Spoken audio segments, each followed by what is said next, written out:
il faut plus de femmes riches. Mais pour ce faire, il faut qu'on s'habitue à parler de cash, à comprendre le cash, à faire du cash et à l'apprivoiser. Eh bien, c'est ce qu'on vous invite à faire dans Noir et Riche, le podcast dans lequel on parle d'utérus et d'être riche comme Crésus, d'ambition et de lâcher prise, de passion et de trahison, de la taille de nos bonnets et de celle de nos comptes en banque, de valeurs familiales et de valeurs financières. Nous sommes Mavic, Livia et Elodie.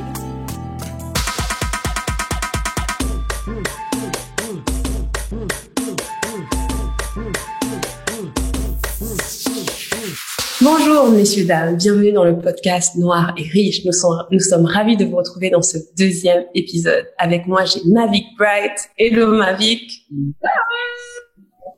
J'ai Elodie Da Silva. Hello. Et je suis moi-même Livia Quero. Donc dans le premier épisode, on vous a un petit peu parlé de qui on était. Aujourd'hui, on va vous parler de notre rapport à l'argent parce que podcast Noir et Riche, comment vous dire que notre rapport à l'argent est assez important. Et on a envie de juste vous décrire comment on vit l'argent, comment on le ressent, qu'est-ce qui est facile pour nous dedans, qu'est-ce qui nous bloque un peu. Et c'est ce qu'on va développer aujourd'hui. Donc c'est parti. Qui veut se lancer? Ben, je pense que tu peux garder la main. Tu sais quoi, à partir de maintenant, je vais juste faire ça. Voilà, appris. Épisode 2. Épisode 2, on apprend que Livia, tu gardes la main. Comme ça, c'est ça. Ok. Donc mon rapport à l'argent, très intéressant.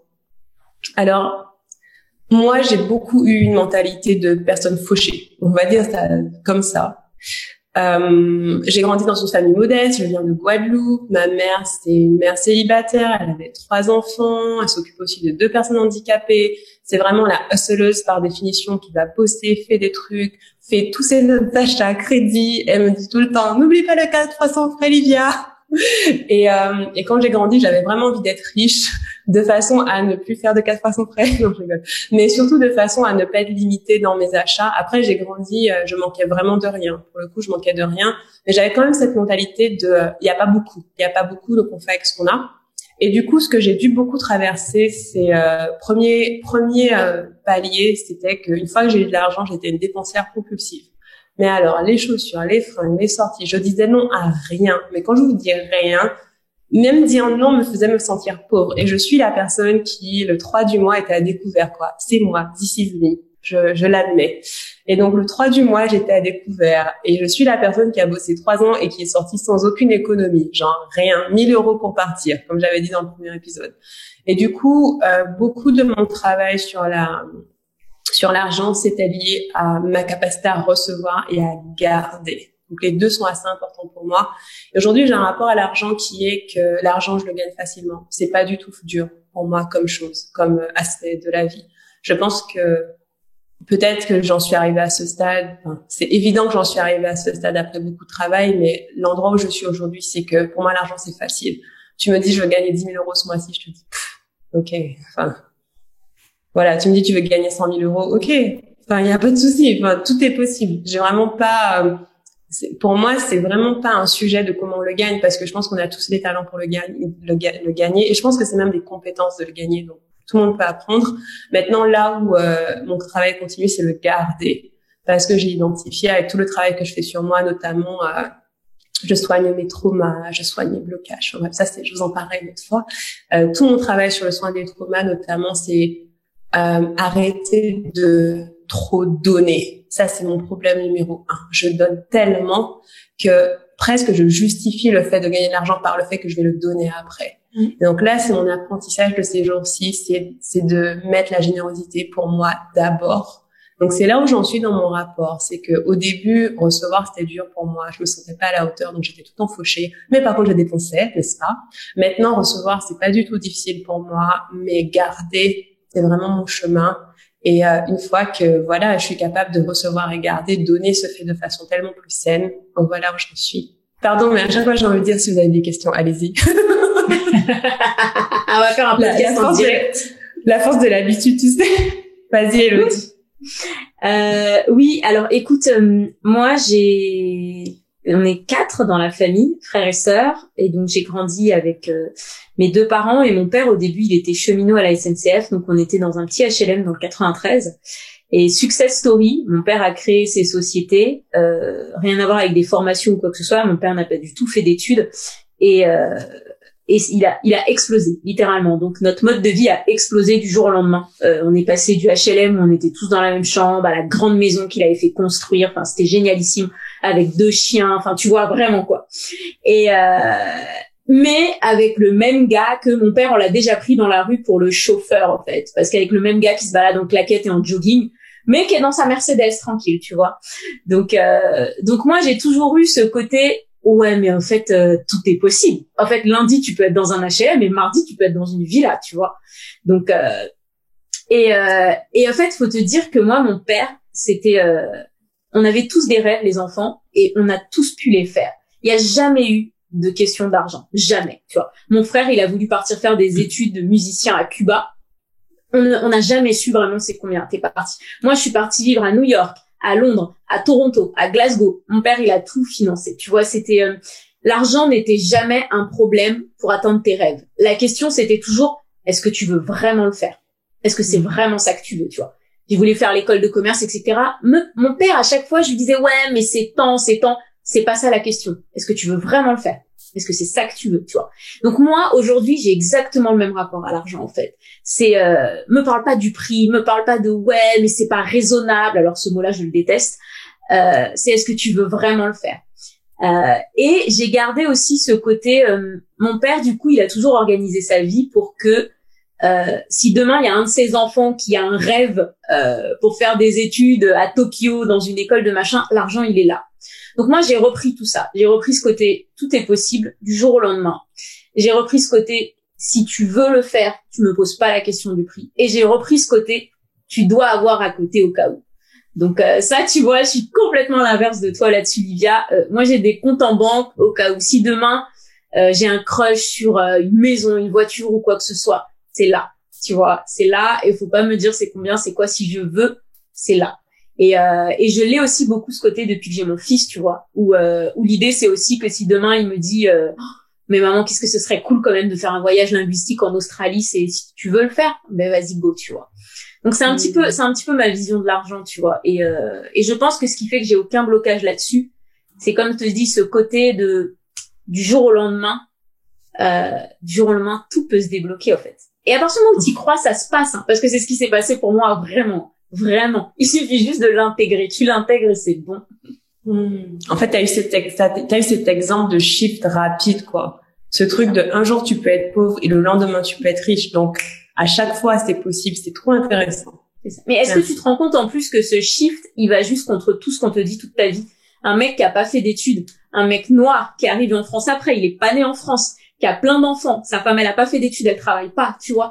Donc en plus, ça va à l'encontre de tout ce que mes amis me rabâchent tous les jours. Ouais, mais t'as fait 2 bacs plus 5. Ouais, mais t'as fait ceci. Ouais, mais tu vois, tous ces exemples-là, ils vont à l'encontre de tout ça. Donc autant te dire que parler de mon père à mes problèmes, je ne suis pas entendue. Est-ce que t'as des blocages encore par rapport à l'argent? Tu sens qu'il y a des choses où ça pourrait être différent pour toi? Honnêtement, je suis très à l'aise et je pense aussi, peut-être qu'on en parlera dans un autre épisode sur la vision francophone de penser l'argent et anglophone. Je pense que le fait d'avoir vécu aux États-Unis, ça a aussi changé ma façon de voir l'argent. Et je suis quelqu'un, c'est très facile de me demander combien je gagne, combien me coûte temps, mon loyer, mon truc. J'ai aucun tabou là-dessus. Donc je te cache pas que c'est quand même, j'ai beaucoup de blocages sur beaucoup de sujets, hein, mais on est quand même dans mon sujet de prédilection, là. J'adore. Alors, moi, j'ai grandi dans une famille. Alors, ma mère était fonctionnaire. Elle était infirmière en pédiatrie. Ma mère, mon père l'a toujours surnommé le ministère de l'Intérieur. C'est celle qui va toujours avoir un pelle. Et chaque fois qu'il y a un gros truc, une grosse dépense qui arrive, mais c'est même devenu une blague, hein, dans ma famille. Chaque fois qu'il y a une grosse dépense qui arrive, tu la vois faire sa petite moue et pousser sa bouche en avant et dire bon, eh ben, je vais casser mon pelle. Et à ce moment-là, tu t'arranges pour qu'elle soit pas obligée de casser son pelle. S'il y a une grosse galère, tu sais que maman a un pelle. Donc, ma mère, c'est vraiment le ministère de l'Intérieur et mes 2 parents sont une caricature, enfin, de complémentarité. Donc, c'est vraiment eux contre le monde. Et mon père est une espèce de créateur d'entreprises multirécidivistes. Il a besoin de créer, il a besoin de faire. Et mon père est aussi une espèce de caricature parce que mon père a très, très bien réussi sa vie en étant exploitant agricole. Le gars, quand il était adolescent, il rêvait de cabris, de cochons, de poules. Et enfin, mon père est un gros exploitant agricole. Il a le plus gros élevage de porc des Antilles-Guyane, sachant que c'est la viande la plus consommée chez nous. Et, donc, pour la petite histoire, je suis une Guadeloupéenne importée en pays de Bourbon, donc je suis une Guadeloupéenne qui vit seulement à La Réunion.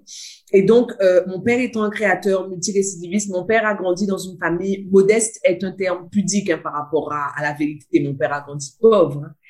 Et donc, avec cette espèce d'état d'esprit de manque autour de lui qu'il a transcendé. Mon père est vraiment celui qui fabrique l'argent. Il n'est pas celui qui a fait le plus d'études, mais il est celui, mon père fabrique de l'argent. Mais les trucs que tu entends, mon père, c'est vraiment le genre où il y a un creux dans la trésorerie, il se dit, bon, ok, il faut planter tant d'hectares de tomates, ça ne prend que tant de temps pour pousser, bam, ça va, enfin, les cultures maraîchères, ça fait de la trésorerie.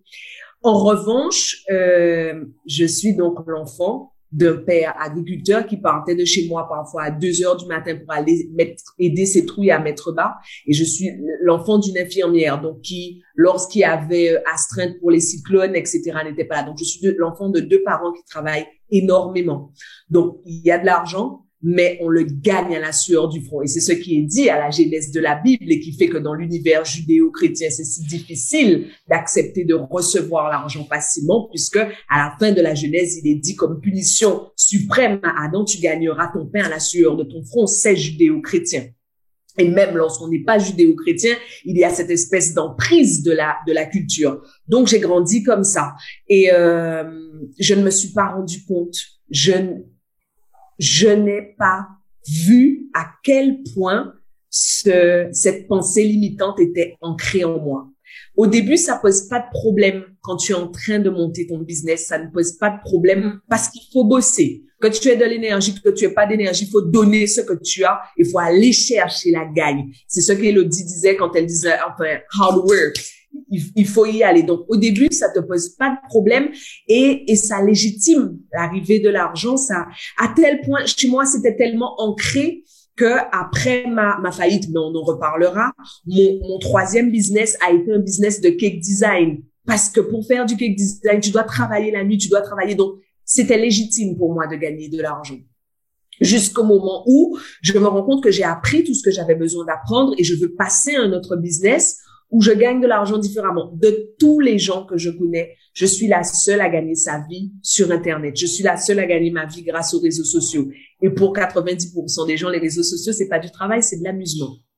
Et arrive l'importance de ce blocage. Le moment où je dois faire la paix avec le fait que je ne dois surtout pas me tuer à la tâche pour recevoir. Pour une raison toute simple. C'est que mon job, c'est construire un monde de femmes puissantes. Et pour construire un monde de femmes puissantes, j'ai besoin de grandir pour faire grandir. Et pour grandir, on a besoin de temps. J'ai besoin de temps pour travailler sur moi-même. J'ai besoin de temps pour étudier. Et j'ai besoin de temps pour interagir avec mes enfants. Je ne suis pas sociable. Je suis l'inverse de tout ce qu'on pense de moi. Je suis une espèce d'ermite. Je suis bien chez moi seule. J'ai pas besoin de parler. Mais interagir avec eux me permet de grandir parce que ça me permet de confirmer que j'ai grandi. Mon rapport avec eux me montre ma croissance. Et pour ça, j'ai besoin de temps. Et donc, aujourd'hui, Livia parlait dans l'épisode précédent du fait qu'il y a des shifts à faire, des caps à passer. Et je suis là. Je suis au moment où j'apprends que me tuer à la tâche ne m'amènera pas le million, mais surtout ne m'aidera pas à servir les gens que je veux servir. Et pour rebondir sur ce que disait Élodie sur le rapport à l'argent, j'apprends. Je n'ai jamais fait d'économie de ma vie. J'avais pas d'argent, mais je regardais pas mes comptes pour autant parce que je considère que l'argent c'est un flux. J'étais une espèce de beatnik de l'argent, mais j'apprends parce que ne pas s'intéresser à l'argent, ne pas regarder l'argent, ce n'est pas non plus favoriser son arrivée. Il faut savoir ce que tu as pour être en mesure d'accueillir et pour être en mesure de définir tes prochains paliers, tes prochains objectifs. Donc, je suis en train d'apprendre. Pour la première fois de ma life, j'ai de l'argent de côté. Pour la première fois de ma life, je suis capable de me dire, ben, voilà ce que je ferai avec cet argent. Donc, je suis en train d'apprendre à la gestion et je pense que les femmes noires doivent apprendre à gérer de l'argent. Et deuxième chose, je suis en train de me libérer du fait que il faille se tuer à la tâche pour gagner de l'argent. C'est faux. C'est faux, c'est faux, c'est faux. C'est judéo-chrétien et c'est une croyance, c'est une fausse interprétation, une mauvaise interprétation des Écritures.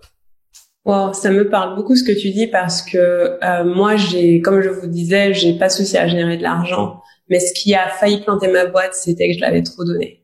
Et l'une des croyances que j'ai, c'est qu'il faut donner pour recevoir. Mais d'abord, il faut donner à soi-même. Et ça, c'est le truc que je suis en train d'apprendre parce que j'ai compris comment l'argent fonctionne énergétiquement, comment on le reçoit, il n'y a pas de souci. Mais vraiment, il y avait... parce que moi, je vous écoute et je vois ce que ma mère, parce que j'ai été élevée par ma mère essentiellement, m'a transmis. Elle m'a transmis beaucoup de choses très positives. Par exemple, j'ai pas trop la notion qu'il faut travailler dur pour gagner de l'argent parce que ma mère faisait ce qu'elle aime. Elle est paysagiste, elle travaille dans les plantes, elle adorait ça. Elle se levait tôt, mais il y a vraiment cette notion de tu fais ce que tu veux. Moi, j'avais ça. Tu fais ce que tu veux. Tu dis à personne n'a à te dire ce que tu dois faire. Tout est possible. Donc, elle m'a vraiment toujours, c'est sa phrase. Donc, elle fait ça au V. Tu fais ce que tu veux. Tu fais ce que tu veux, ce que tu veux, ce que tu veux. Donc, j'ai eu ça. Mais aussi, j'ai une mère très généreuse. Mais quand je vous dis généreuse, c'est vraiment, elle a un cœur grand comme ça. Et moi, je justifiais le fait d'avoir de l'argent par le fait que je dois être généreuse parce que sinon, je suis pas une bonne personne. Et en fait, c'est comme ça qu'on voit des choses, des traits qui sont positifs, hein, parce que ma mère est toujours très généreuse, et c'est très bien. Elle est épanouie, elle a trouvé, c'était son énergie, elle a trouvé son équilibre dans ça. Et j'ai pas la même, en fait. Et c'est pas la peine que je sois Mère Teresa pour être riche. Et donc ça, c'est une chose que j'apprends. Donc c'est hyper intéressant de regarder qu'est-ce qui nous a inculqué, qu'est-ce qu'on garde et qu'est-ce qu'on transforme. Je trouve ça vraiment intéressant. Tu veux faire un petit récap, Mavic, de ce qu'on a dit du coup? Oui. Alors, donc ce que Livia dit, en gros, ce qu'on peut retenir avant de revenir à ce que chacune d'entre nous a dit, c'est que il y a indéniablement une filiation du rapport à l'argent. Ce que nous trois disons à notre façon, c'est que les exemples que nous avons reçus, de façon consciente ou inconsciente, nous les avons accueillis et nous les avons transposés à nos existences avec plus ou moins de succès en fonction de l'exemple reçu. Ce qui veut donc dire que au-delà de devoir dépasser nos blocages pour nous-mêmes, nous devons les dépasser pour les gens qui sont à côté de nous. Nous devons les dépasser pour les gens à qui nous donnons, puisqu'il y a une espèce d'hérédité du rapport à l'argent. Et je tiens quand même à préciser que cette hérédité est véritable, qu'on l'applique littéralement ou qu'on soit à l'opposé, hein. Quand vous vous mettez à faire l'opposé diamétral de ce qui vous a été inculqué, c'est la preuve qu'il y a une filiation, c'est la preuve que vous avez reçu quelque chose. Et donc, pour en revenir à l'héritage de chacune d'entre nous, Livia dit que elle a grandi avec ou en tout cas, elle s'est construite adulte avec cet état d'esprit de personne fauchée. Et ce qu'elle dit qui est extrêmement intéressant et sur lequel je voudrais revenir, elle dit que, du coup, quand elle a eu de l'argent, elle est devenue extrêmement dépensière.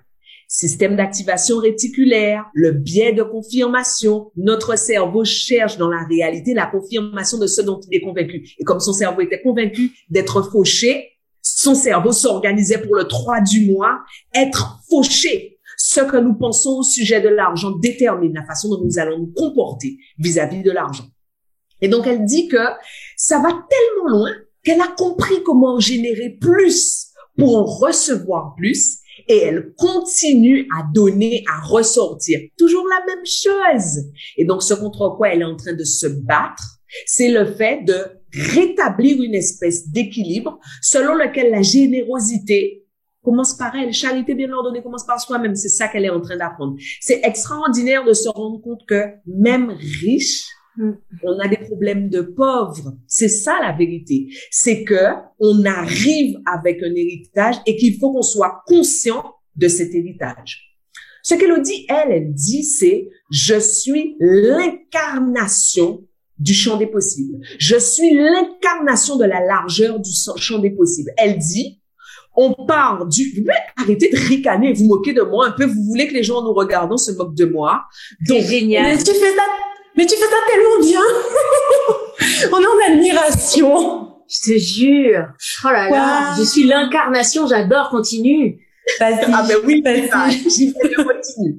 Elle dit, je suis l'incarnation de la possibilité de la bascule. Nous ne sommes pas obligés d'attendre, de souffrir et de perdre. En fait, c'est ça qu'elle dit. Elle dit, mon père est parti et le gars qui jusqu'à présent passe pour le chauffeur. Mais en fait, il est dans sa merco. Ce qu'elle dit, c'est, je suis passé du HLM à la grande maison et summum du summum, 2 chiens. En gros, elle dit que ce qu'elle a hérité de sa famille, c'est cette espèce de goupille qui n'existe pas. Il n'y a pas de plafond de verre au-dessus d'elle. Et quand Livia lui dit quel est ton blocage et qu'elle dit je n'en ai pas, j'en ai d'autres, mais au sujet de l'argent, je n'en ai pas, c'est parce qu'elle n'a pas de plafond de verre. Elle n'en a pas parce que son père n'en avait pas. Deuxième chose qu'elle dit, c'est attention. Le fait que j'ai grandi avec de l'argent et le fait que j'ai aujourd'hui de l'argent ne m'empêche pas d'être un écureuil. Je fais un petit peu de bourse, mais je fais aussi beaucoup de caisses d'épargne. J'épargne parce que ça me rassure. On est dans le droit fil de ce qu'elle nous a dit au début. Dans le premier épisode du podcast, elle disait « Rassure ton enfant intérieur, écoute ta peur et donne-lui ce dont elle a besoin. Quand elle sera rassurée, elle te laissera avancer. Donne-lui ce dont elle a besoin. Elle donne à sa peur ce dont elle a besoin. » Elle a des comptes qui vont lui permettre, elle dit pudiquement que si elle a un crochet, elle peut craquer, mais la vérité, c'est que si elle a un coup dur, elle peut aussi encaisser sans faillir. Et ce que moi, je dis, c'est, j'ai grandi dans un univers où la vibration de l'argent existe. Mon père fabrique de l'argent. Enfin, c'est une caricature. Il est aux antipodes de tout ce qu'on imagine au sujet d'un agriculteur. Et malheureusement, j'ai hérité, et mon père a vécu jusqu'à aujourd'hui, à presque 70 ans, mon père vit de sa passion. Le gars tremble quand il te parle de porc, quoi. Mais j'ai grandi avec une espèce de frénétique du boulot, Et donc, pour moi, l'argent est la résultante du don de soi. L'argent est la résultante de l'effort, de la fatigue, des challenges et des contraintes. Et donc, mon véritable challenge, c'est de comprendre que ça ne s'applique pas à tous les boulots et ça ne s'applique pas à toutes les époques. Ce qui était vrai il y a 30 ans sur la façon de gagner de l'argent ne peut pas s'appliquer à moi qui gagne de l'argent sur Internet. Et donc, l'idée, c'est que quel que soit ce qu'on gagne, quel que soit le point où on en est financièrement, on a un vrai job concernant le réglage de nos blocages. Il faut assumer ces blocages et ensuite travailler dessus. C'est à cette condition qu'on arrive à faire sauter les plafonds. Voilà. Est-ce qu'on peut finir à chaque fois que Mavic parle par Amen? Amen. J'avais envie de vous dire, can I get an amen, please? Ah ouais, c'est le gospel de ma vie. Ah là là. Je sais pas chanter, mais bon. C'est génial. Merci beaucoup pour ce récap, Mavic, parce que je pense que c'est très important. Comme ça, les personnes peuvent vraiment ancrer ce qu'on leur a partagé. Et ce que vous voyez avec ça, c'est que les rapports à l'argent sont différents. Ils viennent de souvent nos familles, mais on peut aussi les traverser. On peut les faire évoluer, on peut les faire grandir. On apprend chaque jour. C'est vraiment super. Est-ce que vous pouvez partager, les filles, vos tips, conseils sur comment justement dépasser les blocages par rapport à l'argent? Élodie, c'est à ton tour. Ah, je suis la bonne personne pour commencer quand je dis que j'en ai pas. Mais ou bien commencer pour avoir un bon mindset. C'est quoi ton conseil d'état d'esprit par rapport à l'argent? C'est quoi ton conseil de mindset par rapport à l'argent? Genre, si tu voyais quelqu'un et qui était en mode soit j'ai pas assez, soit je dépense trop, tu lui dirais quoi? Ce serait quoi ton truc? Moi, vraiment, ce que je pense, et c'est difficile, et en fait, là, je te donne juste l'objectif, mais c'est pas le chemin. Le chemin est long. Ce que je pense, c'est qu'il faut absolument se détacher de ça, en fait. se détacher de ça. Et là, on revient à ce que moi, on m'a appris. Ne t'attache pas au prix de quelque chose. Attache-toi à pourquoi est-ce que c'est important, où est-ce que ça va m'amener, tu vois. Quand on parlait la dernière fois des formations et que on s'est détaché du prix et qu'on s'est dit mais en quoi ça va me transformer, en quoi ça va changer ma vie, tu vois, en quoi ça va me guérir, me soigner, tu vois. Et donc moi je pense qu'il faut vraiment se détacher d'abord, d'accord. Pour moi c'est le premier step. Le premier step c'est pas ouah, j'ai vu une formation de Livia, elle est trop bien mais elle est chère. Ça c'est pas comme ça pour moi, tu vois, c'est pas le bon chemin.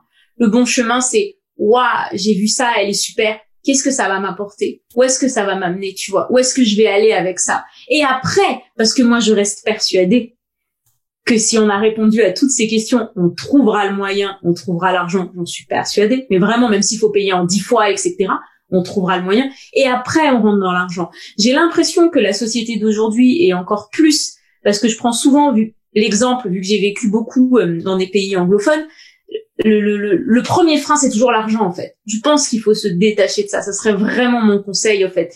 Et c'est pas prendre le problème par le bon bout, et c'est surtout ne pas s'écouter. Et souvent, l'argent, c'est un peu le prétexte pour ne pas s'écouter et pour ne pas écouter le fond du problème. Tu vois. Donc, et je sais que toi, tu dois beaucoup l'avoir, ça, Olivia, parce que t'es dans la sexualité. Et je sais que souvent, l'excuse, c'est, ouais, mais c'est cher. Non. Ouais, mais tu n'assumes pas de vouloir travailler ta sexualité. Voilà le problème, tu vois. C'est aussi simple que ça. Donc, je pense qu'il faut un petit peu se détacher de l'argent et voir vraiment ce qu'il y a à côté. Ce serait mon conseil, en fait. J'adore. Et en même temps, t'as pitché un peu mes offres. Je kiffe, merci. Il y a donc un lien d'affiliation juste en dessous. Pour être sur liste d'attente, parce que les programmes ne sont pas ouverts en permanence. Fermez, les gars. Génial, merci Elodie. Mavic? Bon, alors, avant mon tip, je voudrais revenir sur ce qu'a dit Elodie quand elle disait il faut se détacher de l'argent. On a beau faire un podcast qui s'appelle Noir et Riche, on n'est pas trois évaporés et on n'oublie pas qu'il y a des gens qui ont des contraintes, de vraies contraintes budgétaires tous les mois. Donc, je voudrais vraiment refaire un focus sur ce qu'elle disait. Ce qui n'est pas possible dans l'instant peut être possible plus tard ou peut être possible différemment. Ce qui n'est pas accessible aujourd'hui, il n'est pas accessible parce que nous sommes la personne d'aujourd'hui. Qui dois-je devenir pour accéder à ce qui n'est pas accessible pour l'instant? Je pense que vraiment, ce qu'elle demande de faire, en dépit du fait qu'elle soit la moins spirituelle, ce qu'elle demande de faire, c'est vraiment une espèce de bascule spirituelle. Se détacher du prix, si on reste dans la matière, c'est impossible. Si vous restez devant votre compte en banque avec votre appli qui clignote en rouge, c'est impossible. En revanche, si dans un moment tranquille, vous arrivez à vous demander, OK, pourquoi à ce moment-là, cette opportunité-là s'est présentée et qu'est-ce qu'il y a dedans pour moi? Alors, peut-être que votre cerveau va commencer à essayer de vous générer des solutions vous permettant d'aller vers ce que vous désirez. Bon, alors, pour moi, comment dépasser ces blocages concernant l'argent? La première des choses, c'est de les reconnaître. Et ce que j'ai découvert en accompagnant des femmes, c'est que c'est très difficile de reconnaître un blocage, en général, un blocage relatif à la sexualité, à l'argent ou à autre chose, parce qu'on n'en parle pas. Parce qu'en fait, en dépit de tout le bruit ambiant qui caractérise la société post-moderne, les vraies choses, on n'en parle pas. En fait, avec combien de vos amis vous dites « je gagne tant » ? À combien de vos amis vous dites « bah, j'ai vu telle chose à tel prix, je vais l'acheter » ? À combien de personnes vous dites « j'ai gaspillé tant d'argent » ? En fait, chaque fois que vous ne le dites pas, vous fuyez l'opportunité d'en parler. Et chaque fois qu'on fuit l'opportunité d'en parler, on fuit l'opportunité de les voir. On fuit l'opportunité de savoir où est-ce que ça fait mal. Parfois, en parlant avec Livia et Elodie, j'ai les fesses qui se contractent parce que mes abdos sont pas encore suffisamment forts. Mes fesses se contractent quand elles me challenge sur un certain truc. Mais ça va et on continue. Dernièrement, Elodie a envoyé un message en disant oui, d'ailleurs, est-ce qu'on peut refaire le point sur les chiffres de ta société? C'est quoi? Réexplique-moi le modèle économique, etc. Mais de toutes les façons, si tu veux pas parler d'argent, il n'y a pas de problème. Elle me renvoie un vocal tout de suite après dans lequel elle me dit si tu as un problème à parler avec d'argent, c'est un problème. Et en fait, en gros, ce qu'elle dit, c'est il faut réussir à parler d'argent. Est-ce que vous me voyez, les filles? Oui. Ah oui, parfaitement. Très bon. Dans toute ta splendeur, ta lumière. J'étais en train de dire que la première chose à faire, c'est voir ces blocages, les accueillir, les assumer et rassurer son enfant intérieur. La deuxième chose à faire, c'est faire ce qu'il faut faire pour les transcender. Dernièrement, j'ai entendu Livia dire un truc qui m'a vraiment ébranlée. Elle a dit, de toute façon, voilà ce que je veux et je vais faire le job énergétique, spirituel et physique pour l'atteindre. Il faut voir le blocage et faire le job ensuite pour travailler dessus, quel que soit ce que ça implique. Yeah. Oh, j'aime tellement t'entendre parler. Je me sens pleine de reconnaissance et de gratitude de pouvoir t'entendre ainsi. J'espère que nos auditeurs aussi. Je te jure, j'ai l'impression d'être spectatrice du podcast, en fait. Tu vois, genre, on lui donne la matière pour qu'elle transforme ça. Wow. Et la transformatrice. Transformatrice. Transmutatrice. J'adore. Et en fait, ton conseil, c'est exactement celui que je te donnerais. Parce que, ce que tu as dit à la fin, c'est l'un de mes 2 conseils. Pour moi, ce qui se passe, c'est qu'on voit souvent l'argent comme une fatalité. Je peux pas en avoir plus. C'est pas possible. Parce qu'on a cette mentalité de limite par rapport à l'argent. Je suis salarié, je gagne tant par mois, ce n'est pas possible. Et on disait dans le podcast précédent, je crois que c'était pas obligé d'être entrepreneur. Et c'est le cas. Je connais des salariés qui gagnent très bien leur vie et qui ont je ne sais combien de mini-jobs à côté, de side hustles, qui sont pas des business, mais combien de personnes je connais qui vendent des trucs sur le bon coin et qui gagnent plus que leur salaire même. Et donc, c'est possible. Et la première chose, c'est que on peut avoir la sensation qu'on est limité par rapport à l'argent. On nous donne un salaire tous les mois. Qu'est-ce qu'on va en faire? Peut-être on va économiser, mais ça rapporte pas beaucoup. Je crois qu'un livret A, c'est pas beaucoup de pourcents. Et donc, la première chose, ce serait prendre ses besoins et désirs d'argent sérieusement. Parce que la plupart des gens que je vois ne les prennent pas sérieusement. Ils vont dire, j'ai envie de ça, j'ai envie de partir en voyage, j'ai envie de faire une croisière, mais ça va rester du domaine du rêve et ça va pas être pris au sérieux. Tu as envie de faire une croisière? Assieds-toi, vois ce que tu fais. Et donc, certains d'entre vous, vous allez planifier de faire des chiffres. Moi, par exemple, je vais regarder tous les blocages en moi qui m'empêchent de croire que c'est possible. Chaque personne va trouver son chemin. Mais le premier conseil, ce serait prenez vos objectifs financiers sérieusement. Et c'est un conseil que j'ai pour moi-même parce que parfois, j'ai un peu la flemme. Mon petit nickname. Mais non, et en fait, je me dis non, j'ai un objectif financier, je sais pourquoi il existe, je sais où il s'inscrit dans ma mission. Tous les jours, je travaille dessus. Tous les jours, je m'y branche et je vois ce que j'en fais. Et ça, c'est mon premier conseil. Prenez vos objectifs sérieusement. Et le deuxième conseil, allez regarder du côté de votre valeur, de la valeur que vous accordez. Parce que l'argent, c'est littéralement un truc pour pouvoir vivre la vie que vous voulez. Hein. Et donc, je veux une Mercedes. Pourquoi j'aurais pas ma Mercedes? Parce que j'ai pas d'argent. Attends, tu vas laisser un manque d'argent t'empêcher d'avoir la Mercedes que tu veux, mais non, c'est pas comme ça. Et donc, je prends mon objectif de Mercedes sérieusement, et souvent, ce qui va émerger, c'est est-ce que je la vaux, la Mercedes? Est-ce que je suis le genre de personne qui mérite une Mercedes? Est-ce que je suis assez bien? Est-ce que je suis légitime? Qu'est-ce que mon voisin va dire pour qui elle se prend, etc. Et c'est là qu'on va creuser. Parce que moi, je sais que mon rapport à l'argent, ça a été beaucoup un rapport à ma valeur. Est-ce que je mérite de le recevoir? Est-ce que je mérite de le garder? Et est-ce que je mérite de le donner? Clairement, moi, c'est pas un souci.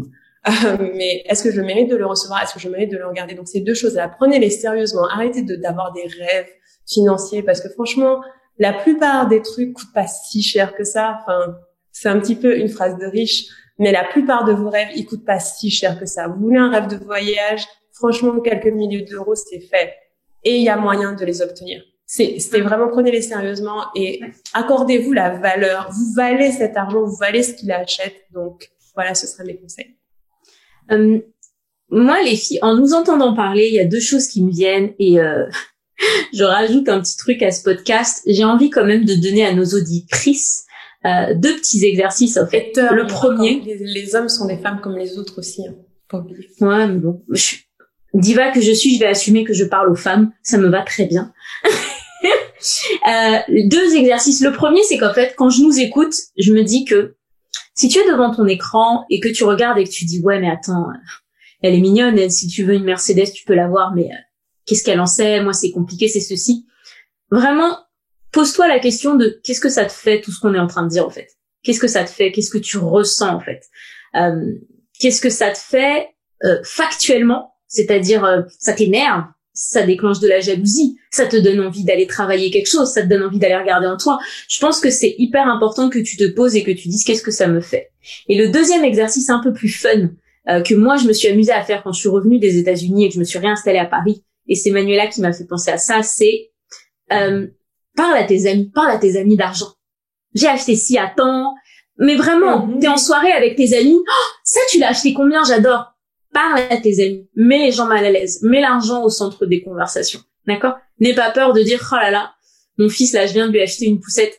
Ça, tu vois, c'est un exercice que j'ai fait quand je suis arrivée et je pense que ce sera hyper intéressant qu'on en reparle dans un autre podcast parce que l'entourage a vraiment une importance énormissime quand il s'agit d'argent. Énormissime, t'as pas idée. Et je pense que, je te le dis, c'est un exercice hyper important à faire de commencer à introduire l'argent dans tes conversations. Demande à tes amis combien ils gagnent. Vraiment, ça c'est quelque chose que j'adore faire. Et j'adore les réponses. Ah, je suis pas à l'aise. Les gens donnent des fourchettes. Comme si un salaire, c'était pas fixe, tu sais. Oh, tu sais, entre 2000 et 4000 par mois. Mais t'es salarié, c'est pareil tous les mois. Ouais, mais tu sais, pose des questions. Vraiment, c'est vraiment fun, tu vas voir. C'est super. Merci Elodie pour ce partage. On arrive à la fin de notre podcast. Moi, ce que j'ai envie que ce avec quoi j'ai envie de vous laisser, c'est que vraiment, tout est possible. L'argent, c'est pas une fatalité. Et en fait, l'argent, c'est pas un big deal au fond. Enfin, quand je nous entends parler, c'est juste un sujet à travailler comme un autre. Enfin, je sais pas. Voilà. Mettez-vous au boulot sur tout votre état d'esprit et ça peut débloquer les choses. Mavic, petit récap en 2 minutes parce qu'on adore t'écouter. Je vais conclure en vous disant que je pense que Livia tient le mot de la fin en disant l'argent est un domaine à part entière de notre existence. C'est-à-dire que selon les écoles, on peut considérer qu'il y a 5, 7, 8, 9 domaines de notre existence. Mais je suis sûre, quel que soit le nombre, il y a toujours une case destinée à l'argent.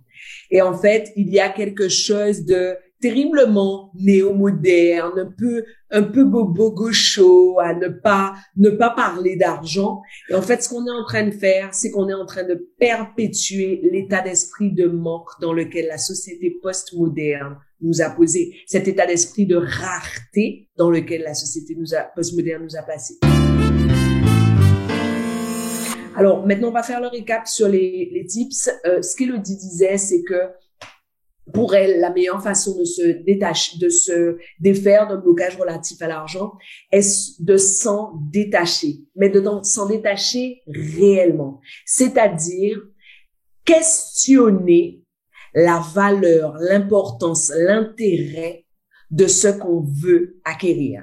Questionner le changement, la transformation qu'engendrera l'achat, la transaction qu'on va faire.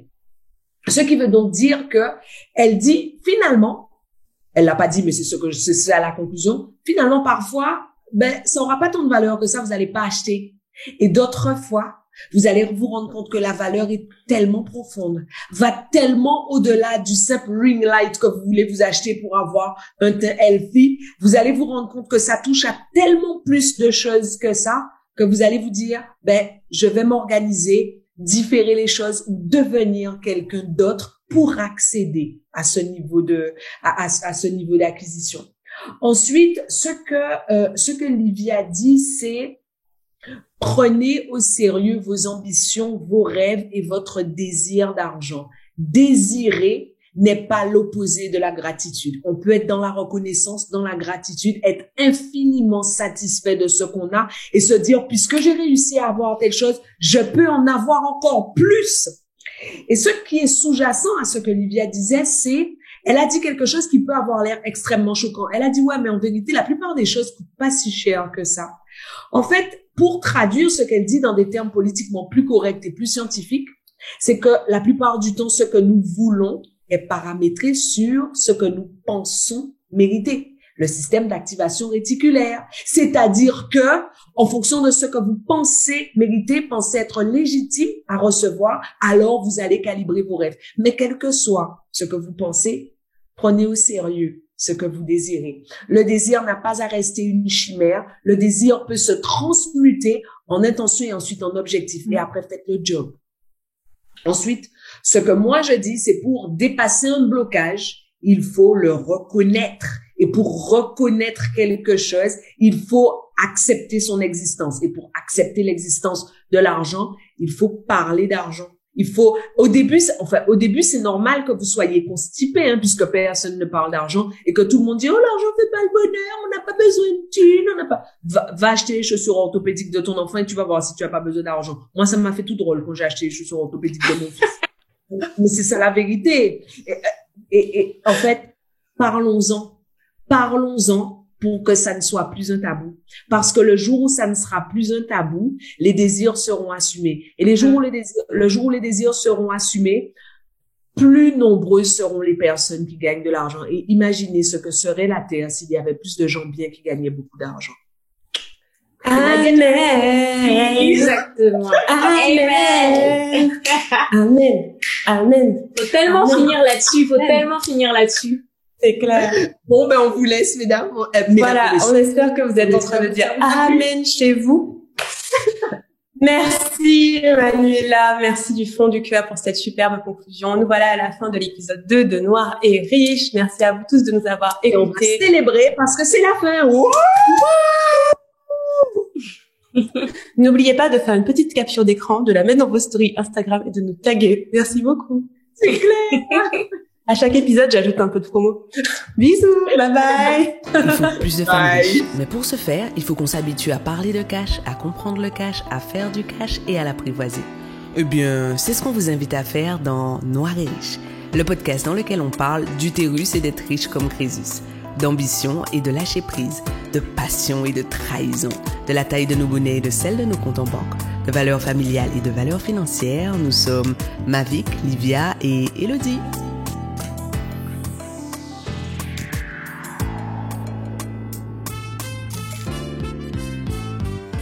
Merci à vous d'avoir écouté cet épisode de Noir et Riche. Nous sommes ravis de vous compter parmi nos auditrices et auditeurs. Retrouvez Mavic Bright sur Insta, ainsi qu'Elodie à Evan et moi. Pour ma part, je ne suis plus sur les réseaux sociaux. Abonnez-vous à ma newsletter à liviaquero.com/message du jour. N'hésitez pas à nous mettre 5 étoiles sur votre plateforme de podcast préférée et surtout à partager ce podcast autour de vous. Pour finir, écrivez-nous à noiretriche@gmail.com pour nous faire part de vos ressentis, vos questionnements et les sujets que vous aimeriez voir abordés. Nous serons ravis de vous lire. À bientôt et en attendant le prochain épisode, prenez soin de vous.